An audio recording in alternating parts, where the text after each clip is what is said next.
Guys, summertime is here, and depending where you're at in the country, you've probably already experienced some night fishing. Maybe you're new to night fishing, but guys, I love fishing during the night this time of year. We're about to talk about different baits to fish at night. We're going to go in depth on the areas, when to fish shallow, when to go deep, because guys, like I mentioned earlier, no matter where you're at in the country, night fishing is happening. And as you more go up in the north, I know it's probably starting for you guys. Down here in the south, it has been. So appreciate you coming today to the Fishing Coach YouTube channel. I am Coach E, and guys, at the end of the video, I have my Faith Juice segment that's new to the channel. It's been gotten a very bunch of positive hits, so that's at the end of the channel. If you're interested, you can check that out as well. I have a big announcement I'm going to be sharing during that part today, okay? That's going to be the future of the Fishing Coach, okay, guys? But let's first get into the night.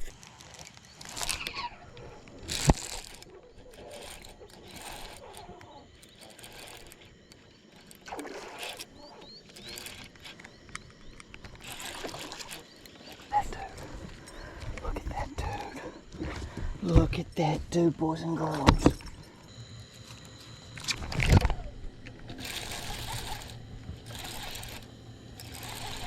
Okay, guys, if you watch me on the Classified, the Bass Fishing Classified, I've had video segments where I did talk at night, talk about night fishing, okay? I love fishing at night. Now, here's my little 2-year-old James that's right here. You guys, you know, oh, James, watch out, don't step on the mic. Yeah, don't step on the mic cord, okay? Got James today in the house, all right? So, guys, fishing at night. I'm down here in Arkansas. I fish Texas, this kind of part of the country, mostly Arkansas right now, though.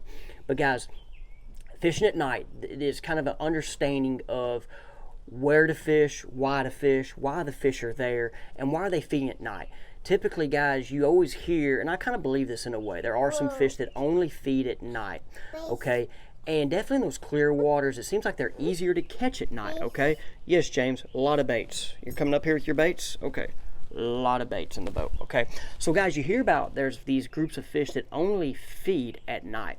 Why is that? I mean, like I said, just why is that, guys? And that's just, you know, I mean, think of us as humans, for example. We don't feed at night. We typically feed during the day, but if you're working a night shift, you're sleeping through the day. So there's just a different, you know, reasons why some feed at night. I think some groups of fish feed during the day and at night. Once again, it depends on your personality, okay? But with me and night fishing, earlier in the summer, I like to fish shallow for the bass at night, okay? Those fish that are feeding shallow are going to feed on brim and crawfish, okay? And they're going to want a bigger meal typically, okay? Now, with these, okay, these shallower areas, there needs to be deep water nearby. That's always been my biggest thing, is deep water nearby. Points, humps, flats, whatever it is. Points is easy. A channel swing point is one of your easiest areas where there is rock, okay? That rock can be 5, 6, 7 foot, but if there's 20 foot and a casting distance away, prime success for bass at night. Big bass especially. That's a big bass deal. Now, on these areas, okay, spinnerbait. You hear about the black spinnerbait. I got a couple right here, okay? This one's an old beat up one. As you see, my blade came off at some point, and then, you know, this one's caught a lot of fish, all right? And then this one here, I just tied on one of my recent trips, okay? And so, one thing, guys, about the spinnerbait, something with that vibration at the night, something with just the action of this, it's just a successful lure. There are other lures at night. I like throwing a big worm. For me at night fishing, I keep it simple. Also with night, think about it. It's dark, okay? You might be fishing during the full moon. That's a whole nother topic. We can make a whole nother video on that. But there's not much light. So, like, I don't like throwing the crankbaits at night. I know people catch fish with crankbaits, okay? I don't like throwing the crankbaits at night due to just the chance of getting an extra hook in my hand. And like, now if I have somebody with me, I know it's different, but guys, you know, let's say you have a headlamp. I like having headlamps on, and when you turn the headlamps on typically and you're trying to see these bass fight. Oh my gosh. Oh my goodness. Giant. Wow. Giant bass. I know you can't see it. They get more mad and will fight more when they see the light for just some reason, okay? So that's one thing about, you know, I like to keep it simple. A black spinnerbait, something about the black. As you see, I got black and blue here. I got black, red, and purple. This is a special one. You can't buy this in a store. This is a little special hand tied. I mean, that's some old rubber right there, by the way, guys. That's some juice. On my trailers, you see I got crawl trailers right now, okay? You can throw a swim bait trailer on as well. Give it a shot. I'm not going to talk more in depth on that, okay?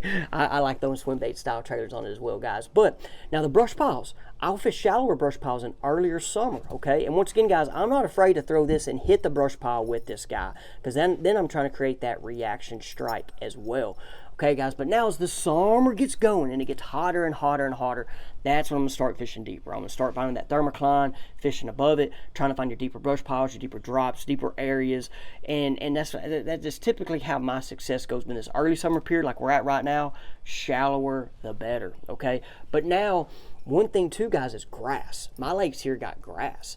There's a time you're going to find fish in grass, fish in the brush, okay? So don't forget, if you always hear about brush piles, everybody talks about brush piles, but guys, you can catch fish in grass too at night in the summer. Definitely on these lakes around here, if you're an Arkansas guy, Ouachita, DeGray, Hamilton has grass too, by the way, guys. If you've now watched if you've fished Hamilton enough, there's grass in it. You all know about it. So, but the thing about the grass is trying to find the high percentage areas, okay? Because some of those grass flats and points are just everywhere, but try to find a little irregularity in it, or find it near the deepest water, okay? And typically, as the early part of the summer, inside edge. As it gets hotter, I go to the outside edge, okay? And I know, like last year, talking to guys, and James is beating up these worms right now. He's tearing the tails off of them. Last year, the guys I knew that were fishing these lakes predominantly before I moved back down here, a big red worm was a player at night fishing the grass, and they were hitting the inside, they were throwing it in the grass, working it out, and when they got to the outside edges, when they were getting bit. There you go, there's your worms back. I'm sorry, okay? So guys, on these spinner baits, okay, real quick, talk about the spinner baits.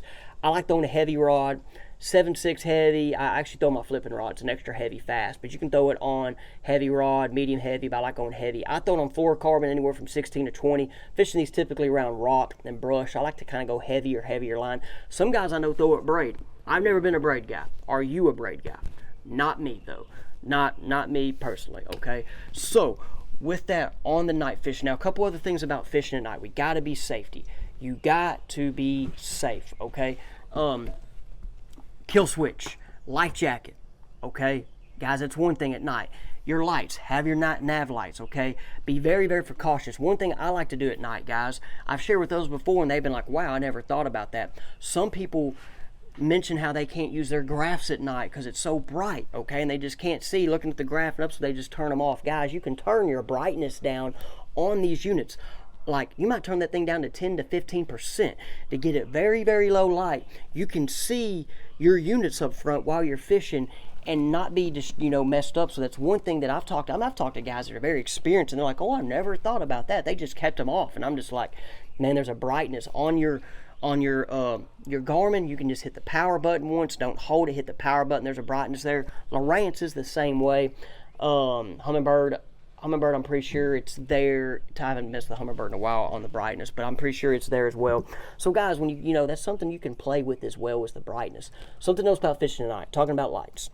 I've never had this experience doing this because I don't fish lakes mainly with docks, or if they did, I just kind of still fished offshore. But guys, there is a light bite with the docks. If you see the big green lights, see the lights at the docks, those, of course, the lights attract bugs, attract brim, bass are nearby. Now when you're fishing shallower docks like that, swim jig, I know it's been a good thing to kind of mimic that brim. A Senko, worm. I've not known many guys fish the spinnerbaits around them at night. Okay, buddy, are you trying to go over there?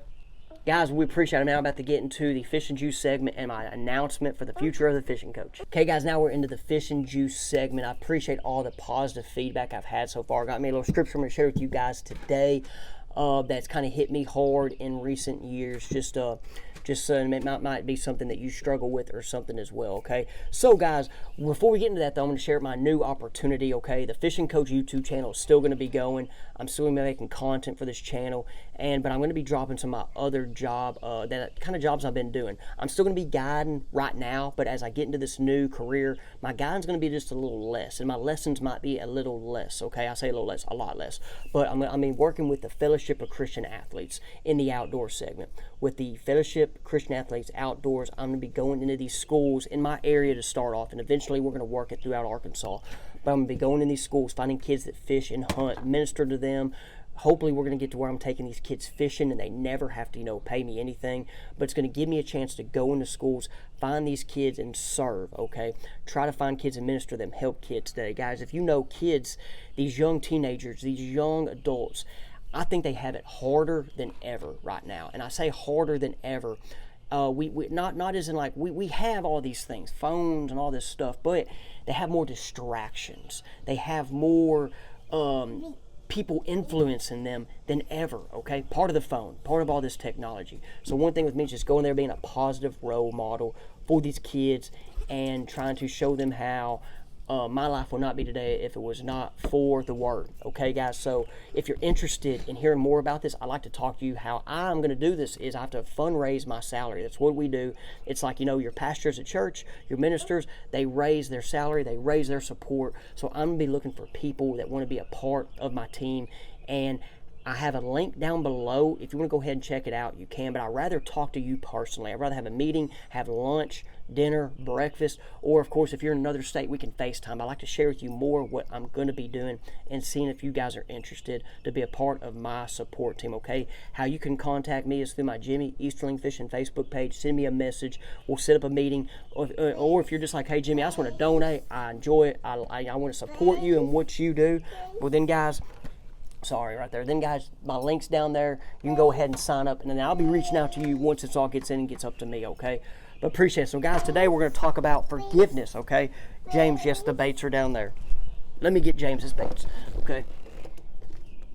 There you go, buddy. We got his baits, the baits that are retired on the grave bait, the graveyard, I call them. They get in the bottom of the boat, okay?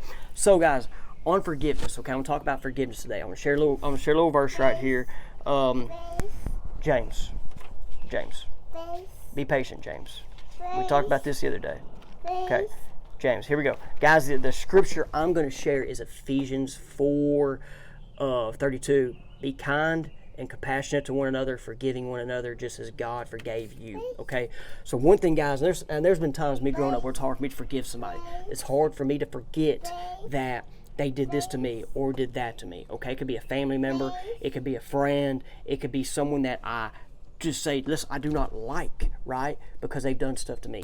Guys, here we are. We've been forgiven in our sins, and let's say you're a believer or you're not, and you're just, James, I'm gonna get you. James, you're about to do up downs. About to do some up downs. Okay. All right. There you go, buddy. Okay. So, guys, with the forgiveness, here we are. We have someone that died for us and forgave us. We have a chance to, ask for forgiveness, ask for when we mess up, and then we can just kind of keep on going with life, right? And so if we have someone that does that to us, how can we not do that to others, okay? And I know there's situations that are hard to forgive people, and it might take a day, month, but guys, it's something that I know we all struggle with as humans, is forgiving, okay? And I know with me, as I've grown up, I've been really easy to forgive and forget, okay? I really have, because more and more mature I became. But when I was younger, I would hold that stuff. I would hold that stuff against people. And guys, I know that's just something, you took that out of the box. That needs to go back in the box. Yeah, mine. Here we go. I'm about to forgive him for that. Okay, these kids will make you learn forgiveness real quick. Okay. Oh, guys. So guys, it's something. If you're struggling with it, man, just go and think about that. If who's someone right now that you're holding a grudge against that you can forgive. Okay. And one thing we can do, guys, like as humans, is we can go have meetings with them. We can go talk. That's one thing I like to do, is just have a conversation with somebody. And I know me as a coach, one thing I always did when I messed up on kids or my classroom, I got mad at my kids or got mad at my players on the field. When I went over a line, I told them I was sorry and told them, hey, man, and those times I even asked kids, hey, can you forgive me? I went over the line. Kids did. So that's one thing as parents we can do. And I don't care if your kid's 2 years old, 10, 12, 16, 20, 30, if you tell them, hey, I'm sorry for doing this, those kids will get your respect more. So that can also be with your other friends, family members, just another way to earn respect and just have a good, healthy relationship. This one might have been all over the place. James is right here. Appreciate you once again, guys, and hey, we will see you on the next one.